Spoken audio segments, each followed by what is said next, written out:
Hey everybody, Eagle Run 23 here.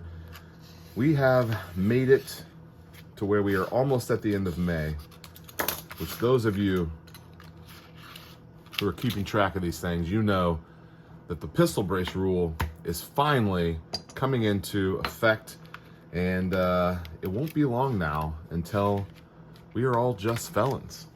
So there's several things about this that are still very frustrating, even 3 months later, where we were finding out that this was going to be a thing, and then nothing really got sorted out, and now we are here at the end. Now, according to my YouTube analytics, a lot of you like and watch the Guns and Gear channel, and I can tell that a lot of my video referrals come from his channel or go to his channel after you guys are watching mine. He seems like, I don't know him, seems like a good dude. He recently, over the weekend, made a video where he has interviewed politician. This is a guy, I'm not going to say his name, but this is a guy who, like, generally speaking, we probably like him, and we think he probably is one of the good ones or whatever. He only had time to ask a couple of questions, and he asked the most obvious question, which I think we all probably demanded the answer for, but sadly, we also already knew what the answer was. What is Congress going to do about this, about the overreach of the ATF, and about the fact that there's, 20, 30, 40 million of these, and that we're fixing to have a whole bunch of people who are victimless criminals? So he said what we already knew, and he said Congress can't do anything about it. Even if the House passes it, the Senate's not going to sign off on it. Even if the Senate signs off on it, President Biden is not going to sign off on it. So really, from a legislative perspective, we're just pretty much screwed. Now, from a court perspective, we've seen a couple of things go our direction. We've also had several things in court cases that have not gone our direction. For example, CRS firearms and the auto key card case. Also, some of the different overreaches that are happening with the 80% frames, some of the trigger situations, the pistol brace rule, and also the bump stocks. Now, I don't have to be a fan of any of those in order to know what right and wrong is. And the fact that this thing setting on my bench right now is not illegal, but if I were to put this on my firearm, it would be illegal. And that's frustrating because it makes no sense. And for us to be adults living our lives trying not to break the rules, and now you're a rule breaker, whether you like it or not, that's frustrating. Couple steps that I'm looking at. I ordered in a couple of these pistol brace buffer tubes. They have no features on them, no click points for the braces to adjust. It's just a buffer tube, and I think probably I'll just put these on. If I had a pistol length upper on a lower receiver, this might be the best way to go. During the hearing where they got to talk to the ATF director, there was a couple of really good questions. If simply taking this off suffices, it's curious as to why they listed the other 6 options as to how you're supposed to go about remaining in compliance. It also says that you're supposed to remove it in a way that's permanent, that it can't be reinstalled. So my thought on that is, if you have the adjustable one like this, then it could be reinstalled. So I don't know that just simply taking it off. Now, he said take it off. The follow-up questions did not really give us any clarity on that, but I don't know.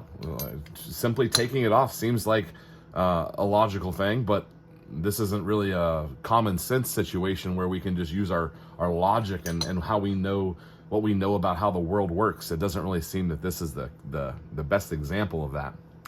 The other thing was, they were asked, why was this originally approved and then later you all changed your mind? The response to that was also pretty frustrating, because he says that this piece of plastic is not, illegal. It's just illegal if it's installed. So he said that this changed from the original version that was submitted. So it's almost like they're using that as a cop-out, like, well, we said you could do this, but you didn't exactly do it like this. So the obvious follow-up question was, are the original SB braces that were submitted and approved, are those still legal?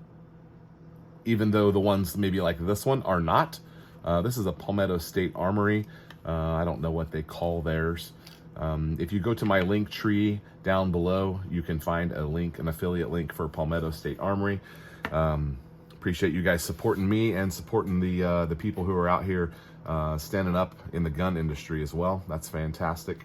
So I don't know the answer to that. Like, maybe the original ones could somehow still be legal. They also asked about constructive intent, which those of us that are home builders, constructive intent is something we have to know a thing or two about. So if I have this and I have this, but they're not together, do I have constructive intent? How far away does this have to go before it's no longer constructive intent?